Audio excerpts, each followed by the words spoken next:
Assalamualaikum warahmatullahi wabarakatuh. Ya, jumpa lagi dengan Mr. Bamban.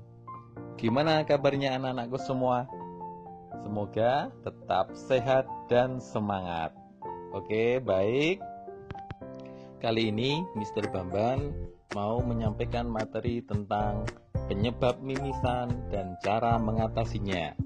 Nah, semuanya pasti sudah tahu mimisan itu apa. Mungkin ada yang pernah mimisan, mungkin ada yang teman yang mimisan, ya, ataupun mungkin melihat orang lain mimisan. Jadi mimisan itu adalah darah yang keluar dari hidung yang berwarna merah. Kalau yang berwarna putih itu bukan mimisan, tapi ingusan. Nah, harus bisa membedakan ya. Jangan sampai kita lihat, Mister, aku mimisan, ternyata warnanya putih, itu berarti ingusan ya. Jadi harus bisa membedakan. Nah, untuk selanjutnya Mister mau menyampaikan penyebab mimisan. Sudah pada tahu belum penyebab mimisan itu apa saja? Ya, kita simak bersama-sama penyebab terjadinya mimisan. Ya, jadi mimisan itu bisa disebabkan karena satu, cuaca yang terlalu ekstrim. Nah, yang dimaksud dengan terlalu ekstrim yaitu terlalu dingin ataupun juga terlalu panas. Itu bisa menyebabkan mimisan. Terkadang ya, kita di rumah sudah pakai AC, kemudian di mobil pakai AC, kemudian di kelas juga udah pada pakai AC, kemudian kita panas-panasan ya. Kemudian bisa terjadi mimisan di situ. Nah, itu yang dimaksud dengan cuaca yang ekstrim, ataupun mungkin di cuaca yang sangat dingin sekali. Ya, kita tidak terbiasa di cuaca yang dingin sekali. Kita berada di kutub ataupun berada di cuaca yang dingin di pegunungan, itu bisa menyebabkan mimisan juga.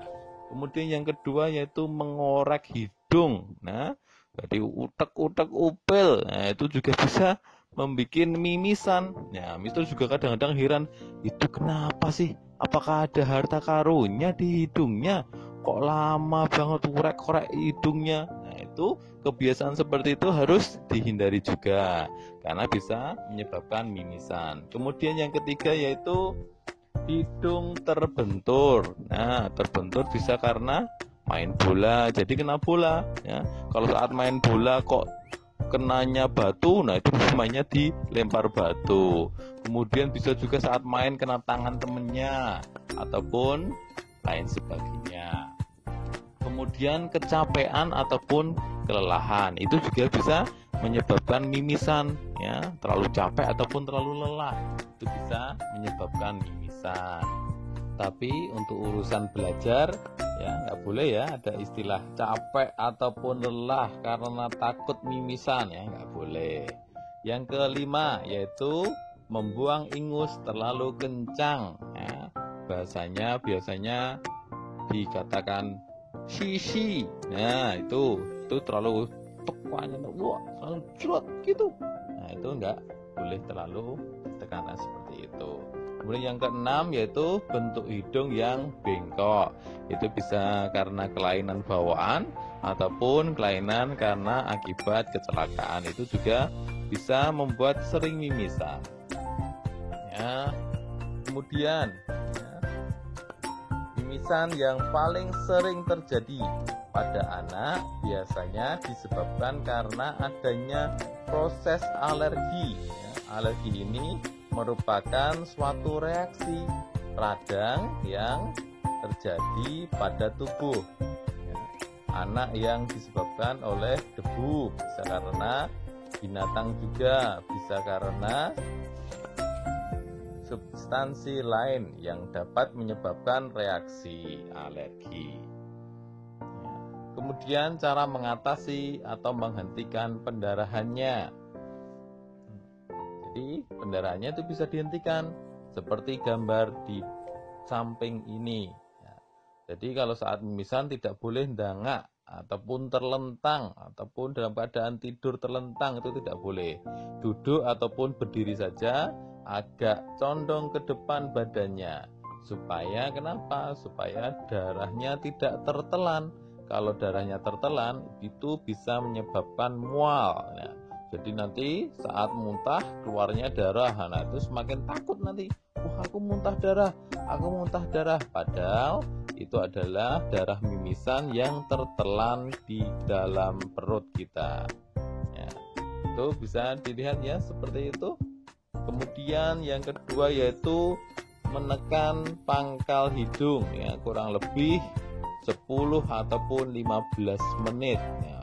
Jadi kalau hidungnya ditutup, gimana caranya nafas, Mister? Nah, nafasnya tetap kita bisa lewat mulut. Ya. Jadi ketika hidung kita tutup, nah, kita mulutnya dibuka supaya kita bisa bernafas. Jangan sampai nanti hidungnya ditutup, mulutnya ditutup, nah nggak bisa nafas.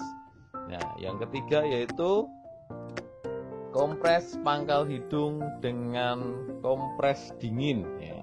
Kalau ada es bisa pakai es, tapi kalau tidak ada bisa kita menggunakan air biasa. Ya. Kain diberikan air, ya, ditekan, kemudian diletakkan di atas hidung kita. Ya. Yang penting ingat jangan panik dan juga harus tetap tenang. Untuk mengatasi mimisan kita nggak boleh panik ataupun kita harus selalu tenang. Nah, di samping ini ada gambar ya, gambar hidung. Mimisan itu yang umum itu berada di depan, artinya pembuluh darah yang pecah itu berada di depan ya. Itu umumnya. Kemudian yang belakang, kalau ada pendarahan di belakang itu kita harus lebih hati-hati, ataupun itu bisa disebabkan karena penyakit yang serius. Ya. Kemudian mimisan yang perlu diperhatikan khusus, yang pertama yaitu mimisan lebih dari 20 menit tanpa henti, terus-terusan keluar ya darahnya. Kemudian yang kedua yaitu benturan hebat di kepala disertai dengan mual dan juga hilangnya kesadaran ya, bisa karena terjatuh, bisa karena kecelakaan, itu harus segera diatasi lebih lanjut. Kemudian yang ketiga, mimisan disertai dengan demam ya, seperti halnya demam berdarah ya. Kalau sudah agak kronis itu biasanya demam disertai dengan mimisan ya. Kemudian yang keempat yaitu mimisan disertai dengan pendarahan di bagian anggota tubuh lain seperti urin ya. Kalau saat pipis kita keluar darahnya juga disertai dengan mimisan, itu kita harus segera ke dokter. Kemudian yang kelima yaitu mimisan disertai dengan detak jantung yang tidak beraturan, sambil jeduk. Nah, itu harus segera dibawa ke rumah sakit atau menghubungi dokter. Pertolongan mandiri. Nah, apakah pertolongan mandiri itu? Yaitu ajari anak cara menghentikan pendarahan pada saat mimisan. Ya, ingat-ingat. Yang pertama yaitu tekan hidungnya, nafasnya lewat mulut. Selama berapa? Selama 10 menit ataupun 15 menit saja. Ya, semua pasti bisa ya. Nah, ingat ya, kalau mimisan kita nggak perlu panik ya. Kita bersin, kok keluar darahnya, itu nggak perlu panik. Kemudian Mister ini dengkul saya itu berdarah. Nah, itu bukan mimisan namanya, itu namanya adalah luka di kaki ataupun cedera kaki, itu berbeda. Nah, untuk cedera kaki nanti akan bisa sampaikan di lain kesempatan. Oke, baik, terima kasih. Demikian yang dapat Mister Bambang sampaikan.